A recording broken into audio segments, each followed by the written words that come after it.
कितनी गर्मी हो रही है। घर में चारों तरफ से गर्म भपका सा आ रहा है। पसीने से तो मेरी पूरी साड़ी ही गीली हो गई। बहू, अब हम गरीब कर भी क्या सकते हैं। ले देकर एक ही पंखा है, वो भी अब तभी चलेगा जब खाना बनकर तैयार होगा। निशा कभी अपना पसीना पोंछती तो कभी चूल्हे पर रोटी सेकती और इसी बीच उसका हाथ जल जाता है और वह रोटी बनाना छोड़ भागती हुई घर के बाहर जाती है। पानी से भरे बाल्टी में हाथ डुबा लेती है, पर वह पानी भी गर्म होता है, जिस वजह से उसका दर्द और बढ़ जाता है और उसकी तबीयत खराब हो जाती है। कुछ देर में उसे चक्कर आने लगते हैं और वह अंदर जाकर लेट जाती है। तभी वहां अशोक आता है और वो देखता है कि निशा की तबीयत खराब है और पूरा परिवार परेशान है। माँ काजल, निशा को क्या हुआ? भैया, आप तो जानते हैं भाभी गर्भवती हैं। रोटी बनाते हुए उनका हाथ जल गया है और अब इन्हें बेचैनी घबराहट हो रही है, चक्कर भी आ रहे हैं और ये पंखा है जो सही से हवा भी नहीं दे रहा। मैं कैसा लाचार बेबस इंसान हूँ जो आप लोगों को इस गर्मी में एक गैस चूल्हे की और कूलर की भी सुविधा नहीं दे सकता। ऐसी बातें करके अपना दिल छोटा मत कर। मैंने बहू को शरबत पिलाया है, बहू थोड़ी देर में ठीक हो जाएगी। अच्छा माँ, मैं गोलू को स्कूल से ले आती हूँ। आप भैया को खाना दे दो और भाभी को थोड़ी देर आराम करने दो। इतना बोल काजल गोलू को स्कूल लेने के लिए चली जाती है, जिसके बाद निशा आराम करती है और सुमित्रा अपने बेटे को खाना देती है। इसी तरह कुछ दिन बीत जाते हैं और जब सुमित्रा से गर्मी बर्दाश्त नहीं होती तो वह कुछ देर अपनी पड़ोसन के घर जाती है। अरे सुमित्रा बहन, तुम फिर से आ गई। अब आ गई हो, तुम मेरे साथ थोड़ा गेहूं बनवा दो। हाँ बहन, क्यों नहीं। वैसे तुम्हारा सही है, छोटा सा कूलर तुमने आंगन में लगा रखा है, आराम से बैठकर गेहूं बना लेती हो, गर्मी भी नहीं लगती। और एक हमें देखो, हमारा पूरा परिवार गर्मी से बेहाल है। अरे बहन, गर्मी ही इतनी है, गर्मी में तो कूलर एसी भी काम नहीं करता। सुमित्रा अपनी पड़ोसन के साथ बैठकर गेहूं बना ही रही होती है कि तभी सुमित्रा की पड़ोसन की बहू सुमित्रा को अपने घर में देख मुंह बनाने लगती है और उसे खरी खोटी सुनाती है। पता नहीं कैसे लोग होते हैं। अरे जब गर्मी बर्दाश्त नहीं होती तो अपने घर में खुद क्यों नहीं कूलर ले आते। कंजूसी की भी हद होती है। गर्मी से बचने के लिए दूसरों के घर में जाकर बैठ जाते हैं। अच्छा बहन, बहुत देर से मैं यहाँ बैठी हूँ, अब मुझे चलना चाहिए। मेरी बहू गर्भवती है और गोलू बहुत परेशान करता है मेरी बहू को। मेरा इस समय अपनी बहू के पास रहना जरूरी है। सुमित्रा नैना की बातें सुनकर उदास वहां से धूप में होकर अपने घर जाती है और घर आते ही जमीन पर बैठ जाती है और अपनी साड़ी के पल्लू से पसीना साफ करने लगती है। अपनी माँ का उतरा चेहरा देख काजल बोलती है, माँ क्या हुआ, आज तुम बहुत दुखी लग रही हो। होना क्या है बेटा, हम गरीब हैं, हम कभी कूलर नहीं खरीद सकते और ना ही बहू के लिए गैस खरीद सकते हैं। अब मैंने सोच लिया है कि मैं किसी के घर जाकर नहीं बैठूंगी। एक तो उनके घर बैठकर उनका काम करवाओ, ऊपर से उनकी चार बातें भी सुनो। हाँ तो किसने कहा था तुम्हें लोगों के घर जाकर बैठने को? अपने घर में क्यों नहीं बैठती? तुम्हें ही गर्मी लगती है क्या? देखो भाभी भी तो इतनी गर्मी में एक चूल्हे पर 2 घंटे से बैठकर खाना बना रही है, पसीने से नहा चुकी है भाभी। अरे क्या हो गया, तुम क्यों माँ पर चिल्ला रही हो? जरा मुझे एक गिलास पानी दो, बाहर बहुत धूप है, गला सूख रहा है गर्मी से। भैया अब बस बहुत हुआ, अब ये गर्मी बर्दाश्त नहीं होती। चलो आज ही हम बाहर से जाकर भाभी के लिए गैस चूल्हा लेकर आते हैं, मेरे पास कुछ पैसे रखे हैं। गुस्से में आकर काजल अपने भाई के साथ बाहर जाती है और गैस सिलेंडर का पता करती है, पर गैस सिलेंडर इतना महंगा होता है कि वो दुखी हो जाती है। तपती हुई धूप में अपने भाई के साथ घर आने लगती है, तभी उसकी नजर एक कुम्हार पर पड़ती है। गैस चूल्हा कितना महंगा है ना भैया, इस कुम्हार का सही है, मिट्टी के बर्तन घड़े बनाकर बेचता है। मैं कितनी उम्मीद के साथ आई थी गैस चूल्हा लेने। कोई बात नहीं काजल, अब घर चलते हैं, फिर कभी चूल्हा खरीद लेंगे। उदास काजल और अशोक धूप में घर आते हैं और घर आकर जब काजल की नजर अपने एक मिट्टी के चूल्हे पर पड़ती है तो अपनी भाभी से कहती है, भाभी मैं आपके लिए गैस सिलेंडर लेने के लिए गई थी, पर वो बहुत महंगा है, इसलिए आप फिक्र मत करो, मैं 3 मुंह का चूल्हा बनाऊंगी और आपके साथ बैठकर खाना बनाऊंगी। फिर 2 घंटे में बनने वाला खाना 1 घंटे में बनकर तैयार हो जाएगा। आप बस मुझे थोड़ा सा समय दो। बुआ मैं भी आपकी मदद करूंगा। इस तरह शाम होते ही काजल गोलू के साथ खेत जाती है और वहां से मिट्टी लाकर घर आती है और घर के बाहर 3 मुंह वाला चूल्हा बनाती है। बुआ जब चूल्हा बन जाएगा तो हमें गर्मी कम लगेगी, क्योंकि खाना जल्दी बनेगा ना। हाँ गोलू, पर तुम ज्यादा देर बाहर मत बैठो, देखो कितनी गर्म हवा चल रही। तुम जाकर अंदर पंखा चलाकर बैठ जाओ, वरना कुछ देर बाद खाना बनना शुरू हो जाएगा तो पंखा भी नहीं चलेगा। काजल के कहने पर गोलू टेबल फैन चलाकर बैठ जाता है और काजल मिट्टी का चूल्हा बनाकर बाहर छोड़ देती है। पूरी रात बाहर रहने की वजह से मिट्टी का चूल्हा सूख जाता है और अगली सुबह जब अशोक और गोलू टेबल फैन चलाकर उसके सामने बैठे होते हैं तो काजल अपनी भाभी के साथ मिलकर खाना बनाती है और आज खाना जल्दी बन जाता है। 3 मुंह का मिट्टी का चूल्हा होने से कितना फायदा हुआ, गर्मी भी कम लगी और खाना भी झटपट बन गया। पर माँ जी दिन पर दिन गर्मी बढ़ती ही जा रही है। अब तो पंखे की हवा भी नहीं लगती। देखिए ना, मेरी तो अभी भी पसीने ही छूट रहे हैं। निशा, मैं समझ सकता हूँ कि तुम गर्भवती हो, तुम्हें बहुत परेशानी होती होगी, पर मैं कोशिश कर रहा हूँ। अगर कहीं पुराना कूलर मिला तो ले आऊंगा। इतना बोलकर अशोक खाना खाकर काम करने के लिए चला जाता है और जब वह फैक्ट्री में काम कर रहा होता है तो एक आदमी उसे शहर में एक व्यक्ति के बारे में बताता है जिसने मिट्टी से किला बनाया था। ये खबर सुन शाम को जब अशोक घर जाता है तो इस बारे में खाना खाते हुए टेबल फैन के पास बैठकर अपने घर वालों को बताता है। मुझे तो यकीन ही नहीं हो रहा, भला मिट्टी से कोई किला कैसे बना सकता है? भैया, आजकल के लोग बहुत एडवांस हो गए हैं। आज किसी ने मिट्टी का किला बनाया है, कल को कोई मिट्टी का फ्रिज, कूलर, टीवी, पंखा बनाएगा। वैसे आइडिया बुरा नहीं है, अगर मिट्टी का किला बन सकता है तो मिट्टी का कूलर क्यों नहीं? पंखा तो हमारे पास रखा ही है। मैं क्या कहती हूँ अशोक जी, आप पंख खोल दीजिए। माँ जी और काजल, आप ढेर सारी मिट्टी ले आओ, मैं खुद अपने हाथों से मिट्टी का कूलर बनाऊंगी। पर बहू, मिट्टी का कूलर कैसे बन सकता है? बन सकता है माँ जी, बस थोड़ा सा दिमाग लगाना है। निशा के कहने पर अब अशोक पंखा खोल देता है तो वहीं माँ बेटी खेत से सर पर कट्टे में मिट्टी भरकर लाती है और अगली सुबह होते ही निशा अपनी सास और नंद के साथ मिट्टी को गीला करने लगती है। बस बस माँ जी, इससे ज्यादा मिट्टी गीली मत कीजिए, और ये मिट्टी कम पड़ेगी। काजल, तुम थोड़ी सी और मिट्टी ले आओ। बहू, आखिर कब तक कूलर बनकर तैयार होगा? कुछ दिन तो लगेंगे माँ जी। इस तरह निशा थोड़ी थोड़ी मिट्टी गीली करके मिट्टी के ऊपर मिट्टी डालती है और इसी तरह अपने परिवार के साथ मिलकर गर्मी और धूप को झेलते हुए 10 दिनों तक लगातार मेहनत करती है और एक कूलर का स्ट्रक्चर तैयार करती है।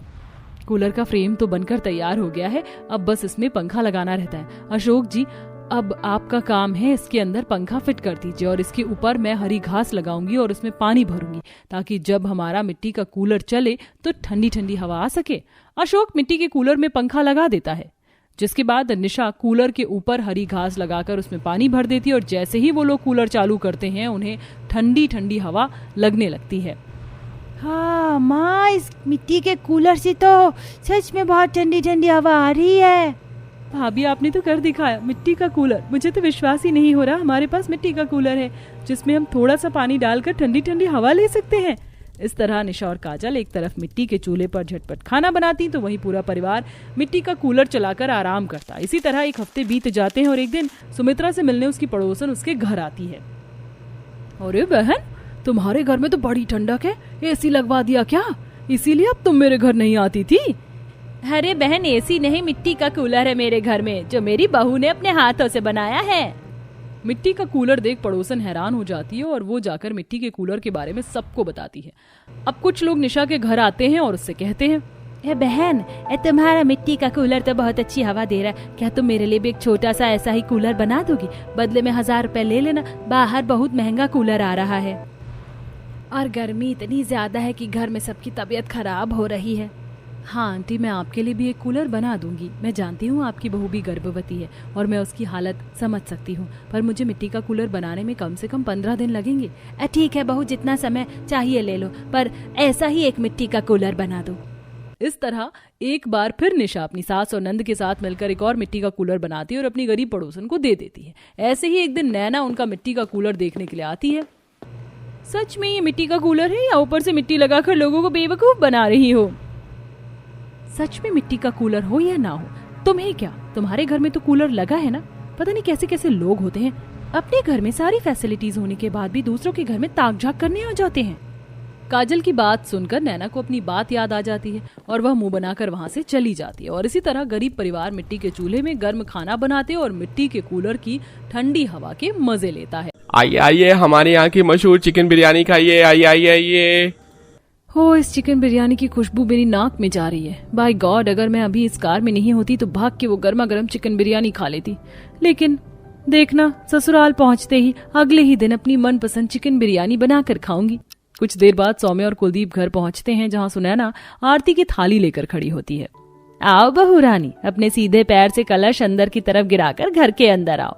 अगले दिन सुबह सौम्या उठकर हॉल में आती है। उठ गई देवरानी जी आप? आज आपकी पहली रसोई है, चलिए बताती हूँ खाने में क्या बनाना है। कविता अपनी देवरानी को लेकर आंगन में आती है। इतनी सारी सब्जियां क्यों उगा रखी हैं आंगन में? आज के टाइम पर कौन सब्जी उगाता है? वो दरअसल सौम्या, हमारे परिवार वालों को बिरयानी खानी बहुत पसंद है। अरे वाह, इन्हें तो बिरयानी पसंद है, मजा आ गया। कहाँ खो गई देवरानी जी? पूरी बात तो सुन लो। हमारे परिवार वालों को बिरयानी खानी बहुत पसंद है, वो भी सब्जियों की बिरयानी। हम लोग प्योर शाकाहारी है ना, इसीलिए। क्या आप लोग मांस मछली नहीं खाते? आप लोग शाकाहारी है, मतलब चिकन तो बिल्कुल भी अलाउ नहीं होगा? वो भी मांसाहारी ही होता है देवरानी जी, तो वो कैसे अलाउ होगा? चलो अब बहुत बातें हो गई, ये हरी भरी सब्जियां आप काट लो और इन्हीं हरी भरी सब्जियों से बिरयानी बनाना शुरू कर दो। ये कहाँ फंस गई? मैं हमेशा चिकन बिरयानी खाई और चिकन बिरयानी ही बनाना आता है, अब सब्जियों की बिरयानी कैसे बनेगी मुझसे? जेठानी जी आप मेरी थोड़ी मदद कर देंगी?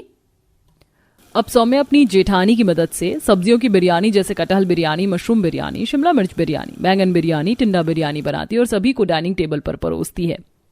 सब्जी की बिरयानी तो ठीक ठाक बनी है, लेकिन बड़ी बहू वाला स्वाद नहीं है बिरयानी में।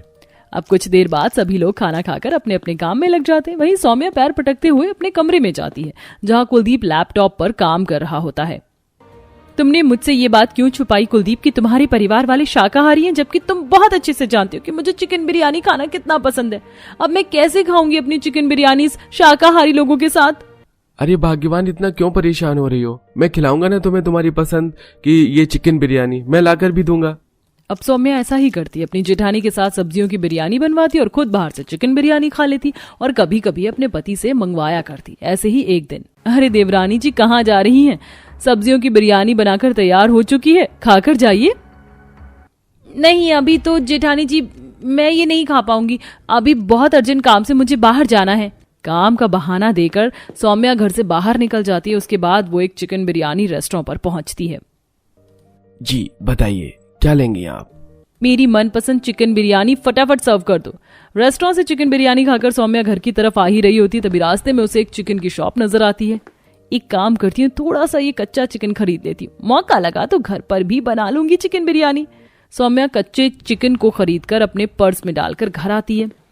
बाप रे भगवान, आप कहाँ से आ रही हो देवरानी जी? कितनी गंदी बदबू आ रही है आपके अंदर से, जैसे कोई कच्चा मांस काट के रखा है आसपास। जेठानी जी आप गलत समझ रही हैं, ये मेरे पसीने की बदबू है, बाहर बहुत धूप थी ना इसलिए। अब सौम्या फटाफट अपने पैरों की रफ्तार बढ़ाती है और वहां से खिसक जाती है। अब रात को कविता जाकर सबके लिए सब्जी बिरयानी बनाकर तैयार करती है।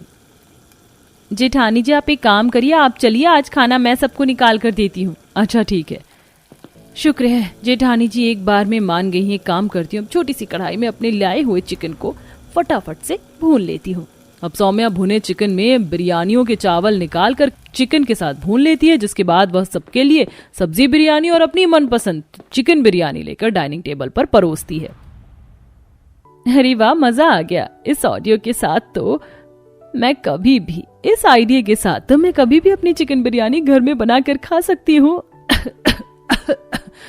ये चिकन बोन्स को भी मेरे गले में अभी फंसना था।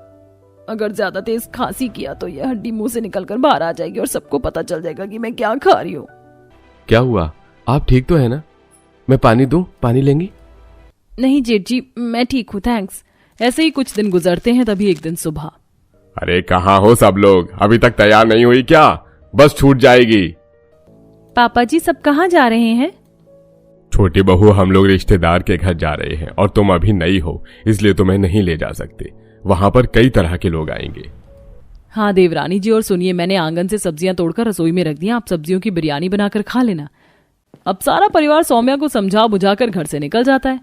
हो बेटे, मजा आ गया, घर में कोई नहीं, आज पूरे दिन मेरा राज होगा और आज जेठानी जी की सब्जी बिरयानी भी नहीं खानी पड़ेगी। जाती हूँ मैं 5 किलो चिकन लेकर आती हूँ और अपने लिए चिकन बिरयानी बनाती हूँ। सौम्या चिकन शॉप से 5 किलो चिकन लेकर आती है और घर में आकर चिकन को धोकर चिकन बिरयानी बनाना शुरू कर देती है। 1 से 1.5 घंटे बाद चिकन बिरयानी बनकर तैयार हो जाती है। हो, क्या खुशबू आ रही है, एकदम जबरदस्त। फटाफट से पुदीने की चटनी और प्याज की कचली के साथ खाती हूँ। Soumya chicken biryani dining table पर खाना शुरू करती है। सौम्या जैसे ही एक निवाला मुंह के अंदर रखती है कि तभी दरवाजे की डोरबेल बजती है। अबे यार, इस वक्त कौन आ गया? सौम्या दरवाजे के छोटे से होल से देखती है जहां पर उसके ससुराल वाले खड़े होते हैं। ओह शिट, ये क्या हो गया? ये लोग तो कल तक आने वाले थे ना। अब क्या करूं? एक काम करती हूँ, इस चिकन को फटाफट छत से जाकर कूड़े वाली बाउंड्री में फेंक देती हूँ। अब बेचारी सौम्या इतनी मेहनत से अपनी चिकन बिरयानी बनाती है, लेकिन बिना खाए ही उसे जाकर छत पर एक कूड़े वाली बाउंड्री में फेंकती है। नीचे आकर घर में रूम फ्रेशनर डालती है और जाकर दरवाजे को खोलती है। बहुत देर कर दी दरवाजा खोलने में। अरे वाह, घर में से तो बहुत अच्छी खुशबू आ रही है। हाँ, वो नया रूम फ्रेशनर लिया था ना, उसी का कमाल है। वैसे आप लोग इतनी जल्दी? आप तो कल सुबह आने वाले थे। हाँ बहू, जिस काम से गए थे वो काम नहीं हुआ, इसलिए हम वापस आ गए। इसके बाद सौम्या अपने कमरे में जाती है और अपने पति कुलदीप को फोन करती है। कहाँ हो तुम? मेरे लिए आते वक्त चिकन बिरयानी लेकर आना। इतनी मुश्किल से मैंने चिकन बिरयानी बनाई थी, लेकिन सब फेंकना पड़ा। और अब जेठानी जी अपनी सब्जियों की बिरयानी बना रही है, जो मुझे जरा भी पसंद नहीं। ठीक है बाबा, मैं ले आऊंगा, लेकिन तुम भी थोड़ा तो कंट्रोल किया करो। जिस दिन मम्मी को पता चल गया ना, हम दोनों घर से बाहर होंगे। चुप करो और सुनो, थोड़ा कच्चा चिकन भी लेकर आना, मैं छुपा कर अपने लिए चिकन बिरयानी बना लूंगी। अब कुलदीप अपनी पत्नी के लिए एक ढाबे से चिकन बिरयानी और चिकन शॉप से चिकन खरीद के अपने बैग में रख लेता और घर आते ही सौम्या के हाथ में दे देता है। फिर सौम्या कमरे में बैठकर अपनी मनपसंद चिकन बिरयानी खाती है। अगले दिन सुबह जेठानी जी को आने में अभी बहुत समय है। रसोई में एक काम करती हूँ, फटाफट अपनी चिकन बिरयानी बनाकर एक कपड़े से ढक देती हूँ और रूम फ्रेशनर छिड़क देती हूँ रसोई में। सौम्या चिकन बिरयानी बनाकर उसे कपड़े से ढककर साइड में रखकर चली जाती है। कुछ देर बाद कविता वहां आती है और वो भी सब्जियों की बिरयानी बनाकर रखकर वहां से चली जाती है। तभी रसोई की तरफ से रघु और कुलदीप गुजर रहे होते हैं। देखना भैया, कैसे इन दोनों ने खाने को खुला रखा हुआ है। मक्खियां भी भिनभिना रही हैं इनके ऊपर। एक काम करते हैं, कपड़े से ढक देते हैं। हाँ, अब सही किया, ढक दिया। चलो चलते हैं। कुछ देर बाद वहां पर कविता आती है और ढके हुए दोनों खाने पर सिमिलर कपड़े को देखकर वो कंफ्यूज हो जाती है और चिकन बिरयानी उठाकर ही सबको डाइनिंग टेबल पर परोस देती है। अरे भाई, क्या बात है, आज तो सब्जी बिरयानी कुछ ज्यादा ही स्वादिष्ट और लजीज बनी है। हाँ? सभी लोग स्वाद ले लेकर चिकन बिरयानी ही खा रहे होते हैं कि तभी उनके मुंह में हड्डियां आनी शुरू होती हैं। तू हे भगवान, राम राम राम, बहू तूने हमें मांसाहारी बिरयानी बनाकर खिलाया है। पर मैंने तो सब्जी बिरयानी बनाई थी माँ जी। सौम्या, तुम कुछ कहना चाहोगी इस बारे में? छोटी बहू क्या कहेगी? उस बेचारी को क्या पता, उसे तो बनाना ही नहीं आता बिरयानी। नहीं माँ जी, ऐसा नहीं है।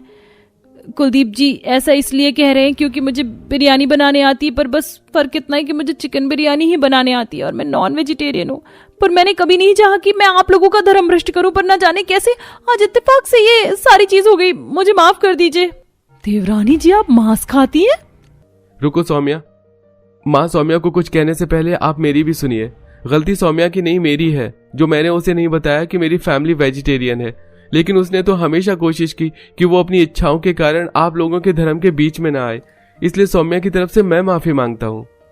ठीक है बेटा, मैं समझ सकती हूँ और कहीं ना कहीं मेरी भी गलती है जो मैंने ध्यान नहीं दिया अपनी छोटी बहू के ऊपर कि उसे क्या पसंद है क्या नहीं। और ना जाने कितनी मुश्किलों का सामना भी उसने किया होगा अपनी मनपसंद चीजों को खाने के लिए। लेकिन आज मैं ये फैसला करती हूँ कि तुम दोनों, देवरानी जेठानी का किचन अलग होगा, जिसमें जेठानी अपनी सब्जी और देवरानी अपनी चिकन बिरयानी बनाकर खाया करेगी।